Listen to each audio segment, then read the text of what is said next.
Bienvenue à toi dans cette nouvelle vidéo. Si tu me découvres, je m'appelle Jean-Luc Ratiscol, je suis cofondateur d'un SaaS qui s'appelle Member, je suis également coach d'entrepreneurs et d'artistes et aussi facilitateur en design thinking.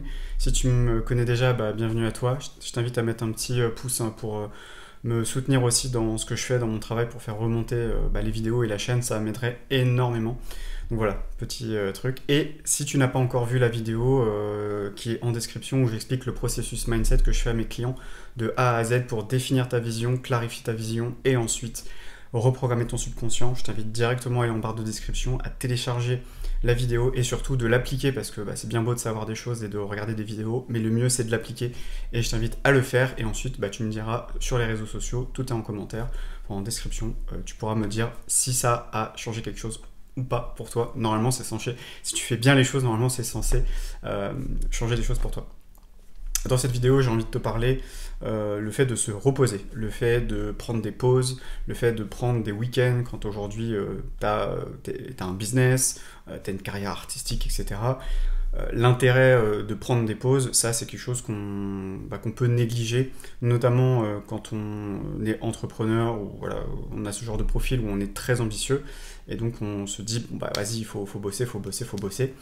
Et je regardais récemment, je tombais sur des posts, que ce soit sur les réseaux sociaux en général, de personnes qui se vantaient de dormir 3-4 heures par nuit, de ne pas avoir de week-end, de ne pas avoir de vacances, etc. Et je me disais, mais comment ça se fait qu'on valorise ça alors que en fait, ça va à l'encontre de nous en tant qu'être humain.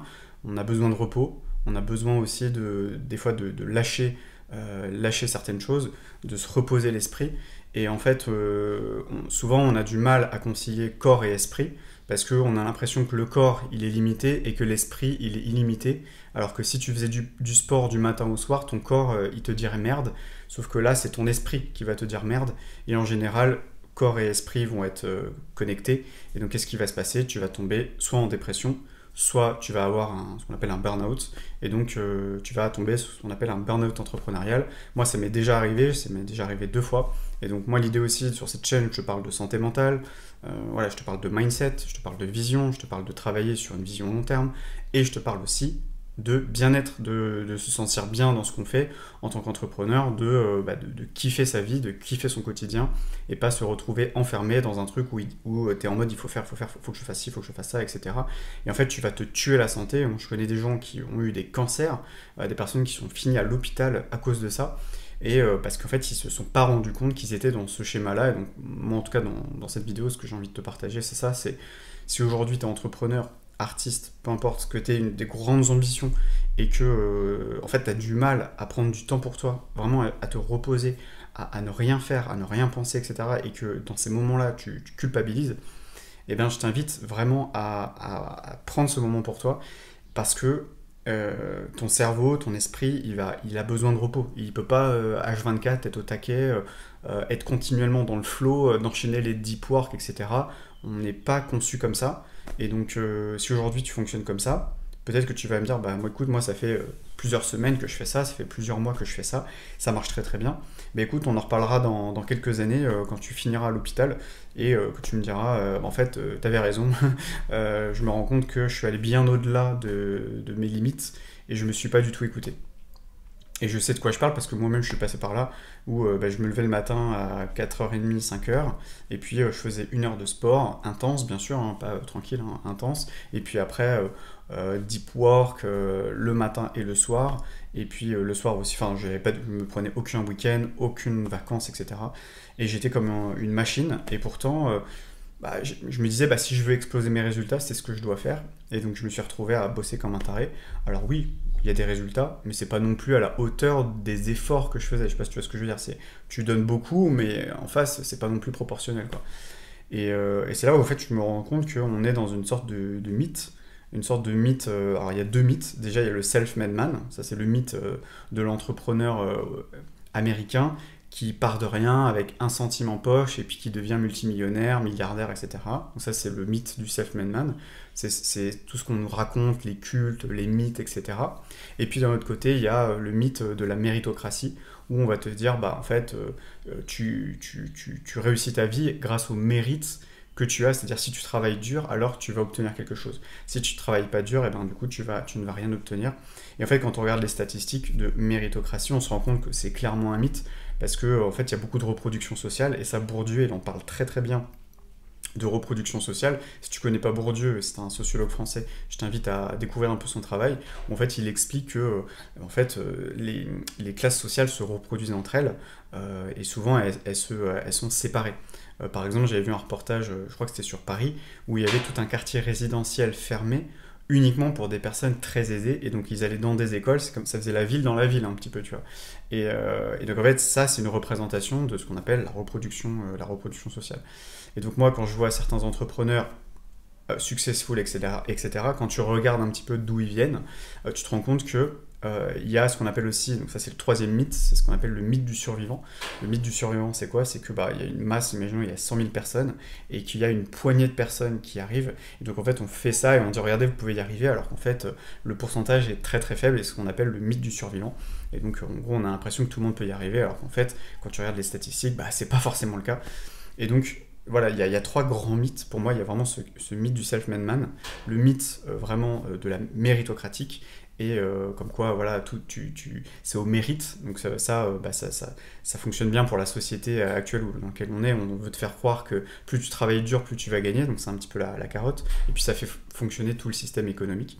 Et puis après, tu as ce fameux c'est un mythe, on va dire, je sais pas si on peut appeler ça un mythe, mais en tout cas, tu vois ce que je veux dire, ce mythe un petit peu du survivant, le biais, hein, c'est un biais cognitif, c'est un biais, on appelle le biais du survivant, où en fait il y a un mec qui a survécu, et on a l'impression qu'en fait tout le monde a survécu, mais en fait non, il y a un mec qui a survécu dans le truc. Donc en tout cas ça te donne des idées par rapport à tout ça en fait. Donc voilà, tu vois, il y a ces trois grands trucs là, et je me suis rendu compte que moi j'étais très influencé par le mythe du self-made man, le mec qui réussit tout seul, etc.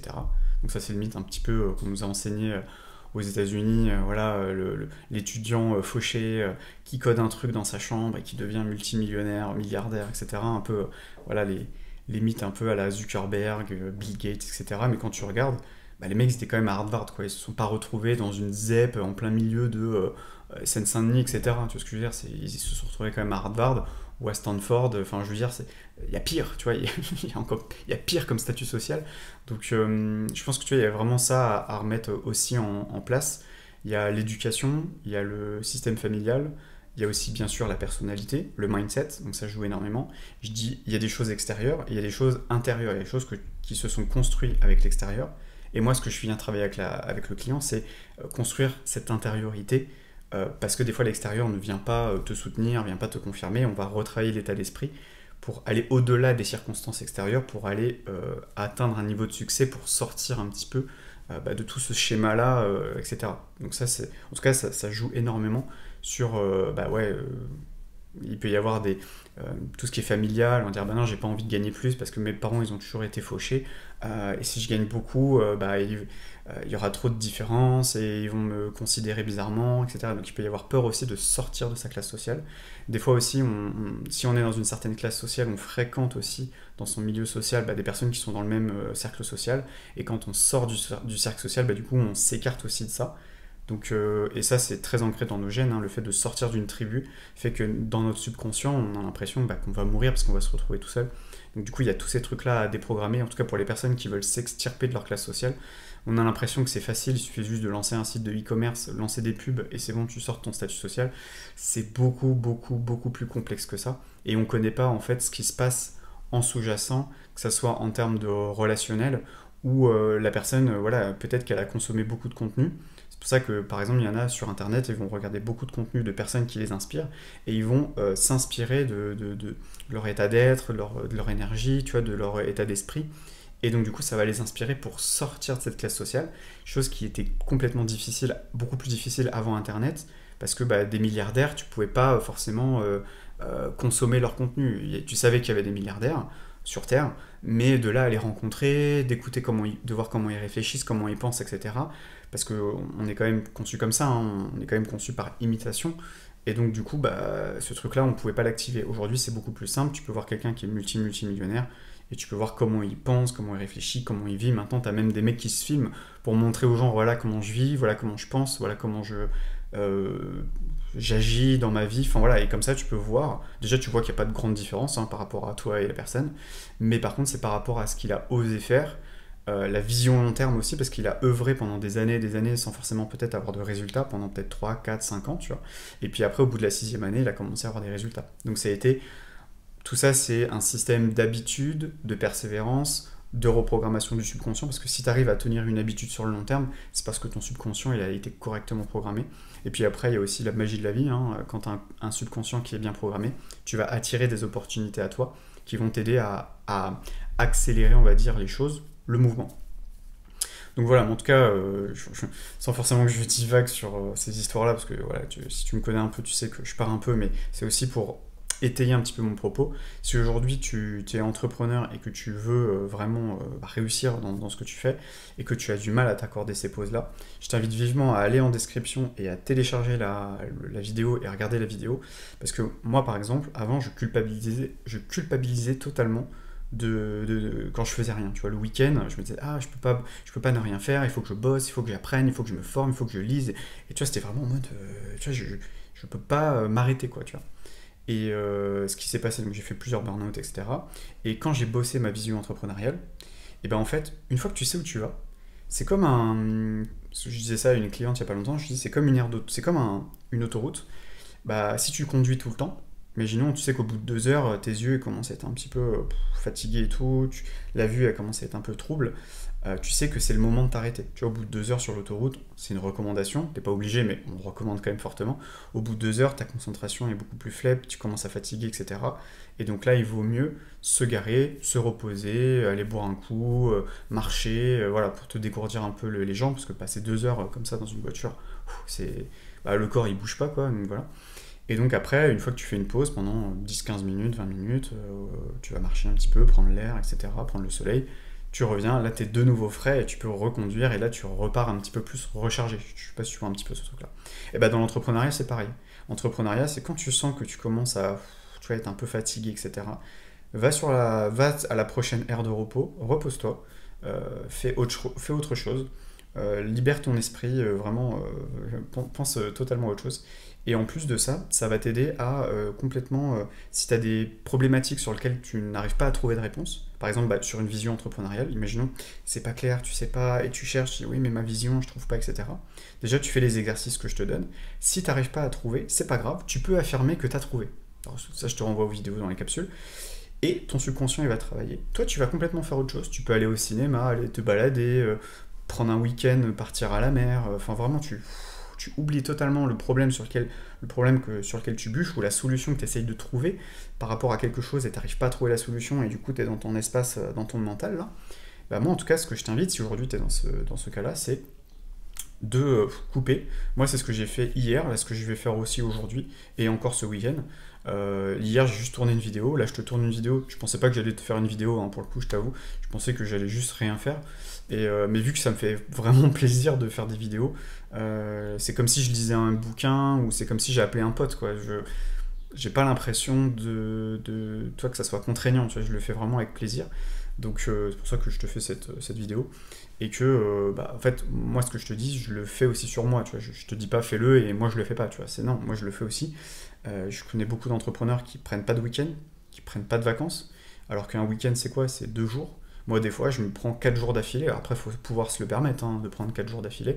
C'est sûr si tu as des rendez-vous, des urgences, etc. Forcément tu peux pas. Mais en tout cas, ce que je veux dire c'est que si à un moment tu sens que tu commences à...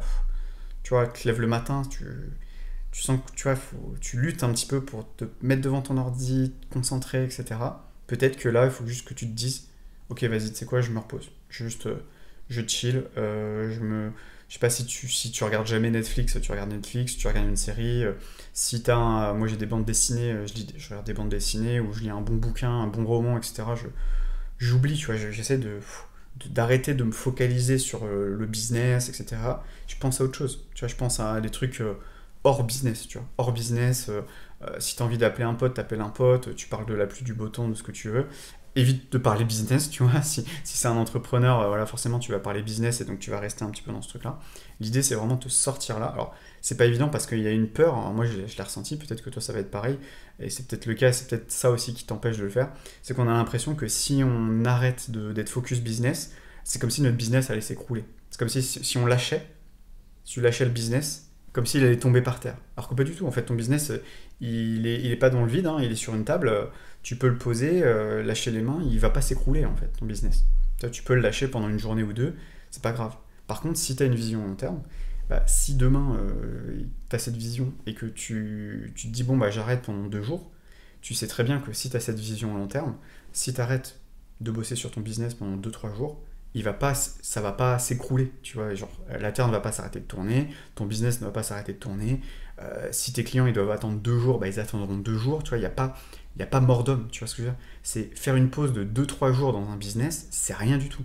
Et je vois beaucoup de personnes qui se disent ouais mais non, il faut que tous les jours tu bosses, que tu construises ton empire, etc. Mais non, mais des fois tu as juste besoin de journées off, tu vois. Moi ça me l'a fait hier. Là je me sens déjà mieux, j'ai un peu plus d'énergie. Mais je vais me prendre encore aujourd'hui, peut-être demain et encore après-demain, tu vois, vraiment pour me donner ce temps pour recharger, tu vois. Hier je me suis baladé en forêt, ça m'a fait du bien. J'ai pris l'air, j'ai pris le soleil, ça m'a fait du bien. J'ai discuté avec des potes, ça m'a fait du bien. Et tu vois, en fait, tout ça, bah, c'est comment dire, un équilibre à trouver entre le repos et le travail. Tu vois, et il faut avoir un équilibre entre les deux. Si tu es trop dans le boulot, tu vas voir que ton corps, il va vite te le rappeler. Et ton esprit, tu vas voir que tu vas faire un burn-out. Tu vas péter un câble. Au niveau de ta santé mentale, c'est que c'est pas équilibré. Donc équilibre, ce qu'on appelle le yin, le yang. Le yang, c'est tout ce qui est dans l'action, c'est tout ce qui part du corps, tu vois. Et le yin, donc le féminin, c'est quelque chose qui est plus dans l'inspiration, c'est les rêves, les idées.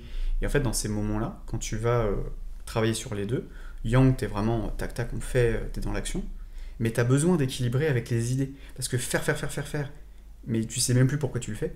T'as besoin de te reconnecter à ton esprit, donc au yin, pour accueillir de nouvelles idées, de nouvelles pensées, de nouvelles solutions. Et tu vas voir que peut-être tu t'es forcé à faire quelque chose, alors qu'en fait il y a une meilleure solution qui est disponible, et que tu vas arrêter de faire, tu vas revenir à ce qu'on appelle la lettre. Moi je travaille beaucoup sur lettres, et je te renvoie à la vidéo dont je parle directement en description, où tu pars de ton état d'être pour ensuite passer à l'action. Et moi je sais qu'aujourd'hui, quand je suis trop dans l'action, moi je sais que là les 5 derniers jours, j'ai été beaucoup dans l'action, beaucoup dans la réflexion, à travailler vraiment à faire les choses. Et là en fait j'étais tellement là, tu vois, la tête de... Tu sors. Donc comme ça, vraiment prendre cette pause et aussi prendre du recul. Prendre du recul sur, ok, où est-ce que j'en suis? Où est-ce que j'en suis dans ma vision? C'est dans ces moments-là où tu peux retravailler sur ta vision. Où tu sais, c'est comme un aigle. Tu vois, t'as l'aigle qui est dans les airs. Soit tu vois, sur Terre, t'es tac, focus comme ça, l'aigle, tac, ou alors t'as une vue panoramique. Et je t'invite, si t'es tout le temps comme ça, à reprendre cette vue panoramique. Et ça, en fait, c'est que quand tu vas arrêter de faire, tu vas arrêter d'être au jour le jour, et tu peux revenir à quelque chose de plus lointain. Repense à tes objectifs sur cette année, dans 1 an, dans 2 ans, dans 5 ans, ou même carrément sur une vision. Moi, je travaille vraiment à la vision sur 10 ans, 20 ans avec les clients, et repars de ta vision. Repars de dire, tiens, est-ce que ça me parle toujours? Et moi, c'est ce que je fais régulièrement, j'alterne entre long terme, court terme, long terme, court terme. Parce que quand tu es dans le court terme, c'est comme si tu marchais, tu regardais tes pieds, mais sauf que tu regardes plus devant toi. Donc après, c'est hop, tu regardes devant toi, tu t'arrêtes, tu dis ok, tu prends ta boussole, ok, est-ce que là j'ai marché pendant 3 jours d'affilée, est-ce que je suis toujours dans la bonne direction ou est-ce que je suis totalement en train de m'égarer? Et c'est là où tu peux hop, réajuster ton degré. Et après, tu te remets dans ce qu'on appelle le day-to-day, c'est vraiment au jour le jour. Hein. Aujourd'hui, je fais ci, aujourd'hui, je fais ça, je fais ci, je fais ça, je fais des vidéos, je fais des posts. Ok, t'es dans le day-to-day, mais il y a un moment, quand tu sens que t'es trop dedans et que t'as besoin de... Tu sens que t'as besoin de... Tu vois, de... Tu sais, c'est comme inspirer, expirer, c'est comme si tu faisais... Et vraiment, tu peux plus respirer. Donc... Voilà, t'inspires, t'expires. Il faut vraiment faire ce jeu de va-et-vient comme ça. Et c'est pour ça que moi, souvent, j'alterne entre long terme, court terme, long terme, court terme. Il faut vraiment avoir ce jeu entre les deux, cet équilibre entre yin, yang, etc. Et moi, c'est ce que je travaille avec mes clients, j'essaie de comprendre à quel endroit la personne, elle est trop dans le yang ou trop dans le yin, parce que j'ai des personnes qui sont beaucoup trop dans le ah ouais, je suis inspiré, je suis connecté, nanana, mais ils font jamais rien. Donc ça fonctionne pas. Et ceux qui sont trop dans le quoi. Ben, ils vont nulle part aussi. Alors il y en a, ils y arrivent quand même, hein, parce qu'ils arrivent quand même à arriver là où ils veulent. Alors, il n'y en a pas beaucoup, mais il y en a qui arrivent. Mais à la base, il y a quand même une vision, hein, ceux qui font comme ça. Mais moi, je suis plus dans l'équilibre, dans l'harmonie, entre le long terme, court terme. Jour le jour, vision. Jour le jour, vision. Opérationnel, management, visionnaire. Ça, je te renvoie à une de mes vidéos que j'ai faite sur le E-mythe, le E-mythe, le mythe de l'entrepreneur revisité de Michael Gerber, où là, il explique qu'il y a le technicien, le manager, le visionnaire. Et donc, en fait, c'est technicien, c'est le jour, manager, c'est sur le moyen terme, et visionnaire, c'est sur le très long terme. Il faut vraiment osciller entre ces différents états d'esprit, parce que ça va on a besoin, en fait. On peut pas être au jour le jour, ok, aujourd'hui je fais ci, aujourd'hui je fais ça. Repense des fois quand tu es trop comme ça. Tu en perds ta vision, et donc reprends des journées. Moi, c'est ce que je fais, là, quand je fais mes jours off, je me remets dans ma vision. On pourrait dire que c'est entre guillemets, un travail, business, mais juste, je repense à qu'est-ce que je veux accomplir, est-ce que je veux toujours ça dans ma vie. Et même si je me suis dit ça il y a quelques semaines, quelques mois, je me repose avec ma vision. Ok, est-ce que c'est toujours dans cette direction? Là, en ce moment, je fais beaucoup de vidéos sur YouTube. Voilà, comme tu peux le voir, et si tu me suis depuis un petit moment, je fais pas mal de vidéos sur YouTube. Bah, je me repose la question. Ok, est-ce que ça a toujours du sens? Est-ce que faire des vidéos, est-ce que ça me parle toujours? Est-ce que par rapport à ma vision, est-ce que toujours avoir 100 000 abonnés, avoir une communauté sur YouTube, avoir une communauté d'entrepreneurs, est-ce que vraiment ça me drive toujours? Ok, je me visualise, oui, ça me dit oui, ok, bah je continue, ça me parle et je continue à faire des vidéos. Et si un jour, bah, je vois dans ma vision, en fait, je me rends compte que c'est pas sur YouTube mais c'est ailleurs, ou que ça sera plus ce format-là, et ben je changerai mon format. Parce que je me suis rendu compte que je serai plus du tout dans ma vision. Mais là, bon, la vision, j'ai quand même bossé pendant plusieurs mois. Généralement, ça bouge pas tant que ça donne un cap. Après, peut-être que ça va pivoter légèrement, mais honnêtement, je pense pas que ça va plus changer que ça, parce que c'est quelque chose qui me tient à cœur, donc voilà, je pense pas que ça va bouger tant que ça. Voilà, en tout cas, je t'invite, si aujourd'hui tu es entrepreneur, à te prendre des moments pour toi, de pause, pour revenir à toi.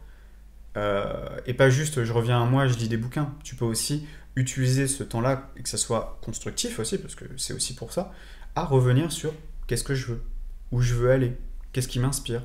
Est-ce que je veux toujours... voilà, je voulais monter cette boîte, ça fait 5 mois que je travaille sur ce projet. Est-ce que ce projet a toujours du sens pour moi? Est-ce que je me vois réussir ce projet-là dans 5 ans? Est-ce que dans 5 ans, je me vois continuer ce projet? Ou est-ce que j'ai peut-être un autre projet en tête qui m'inspire plus que ce projet-là? Et donc après, tu peux décider. C'est là où tu prends des grandes décisions, de dire, bah, je me rends compte que bah, ce truc-là, finalement, ne m'intéresse plus. Et donc, par exemple, moi, j'avais fait cette vision, j'avais mon podcast depuis 2 ans. Bah, quand je me suis posé avec moi-même et je me suis dit, ok, où est-ce que tu veux aller? Est-ce que c'est toujours la direction que tu veux aller? Repars de la finalité, du point d'arrivée, pour revenir à maintenant. Est-ce que c'est le point d'arrivée là? Est-ce que c'est toujours là que tu veux aller? Et je vois, des fois, c'est peut-être pas là, c'est plus un peu là. Bon, bah, ok, je change un peu. Et c'est pas grave. Généralement, tu es toujours un peu dans le même périmètre. Mais ça peut légèrement bouger en termes de vision. Voilà, ça peut un petit peu bouger. Forcément, dans le temps, ça bouge, c'est sûr. Mais déjà, tu as un périmètre. Tu sais que tu veux aller à Paris, mais peut-être que tu vas pas aller dans le 15e, mais dans le 16e, ou dans le 11e, par exemple, tu vois, ou dans le 2e. Mais tu sais que c'est sur Paris. Donc, généralement, la vision, c'est ça. Avec les clients, sur le long terme, ça bouge un petit peu, mais c'est pas non plus un truc de fou, quoi, tu vois. Donc voilà, j'espère que cette vidéo t'a plu. Si tu n'as pas vu les 2 vidéos, parce que maintenant je t'ai fait 2 vidéos, je t'invite à aller les voir en description. Il y a tout le processus, vision, confirmation de la vision pour savoir si c'est vraiment ta vision, si c'est bien ta vision. La confirmer, la valider, la clarifier. Et une fois que tu l'as, elle est claire, là on va aller voir au niveau subconscient pour voir qu'est-ce qui pourrait t'empêcher au niveau inconscient de manifester cette réalité, hein, cette vision que tu as de ton business, etc. Donc ça peut être, bah non, je suis pas capable, c'est trop grand pour moi, oui, mais ma famille, oui, mais j'ai pas d'argent, oui, mais machin, enfin bref, toutes les croyances limitantes, on va aller les voir. Enfin, tu vas pouvoir, avec l'exercice-là, aller les voir, en prendre conscience, les faire remonter à ta conscience, et ensuite, après, les changer, les transformer pour ensuite aller directement à ta vision. Je t'invite à aller voir en description cette vidéo et à me soutenir aussi, à mettre un petit pouce, ça fait toujours plaisir. Et je te dis à très vite pour une prochaine vidéo. Allez, ciao!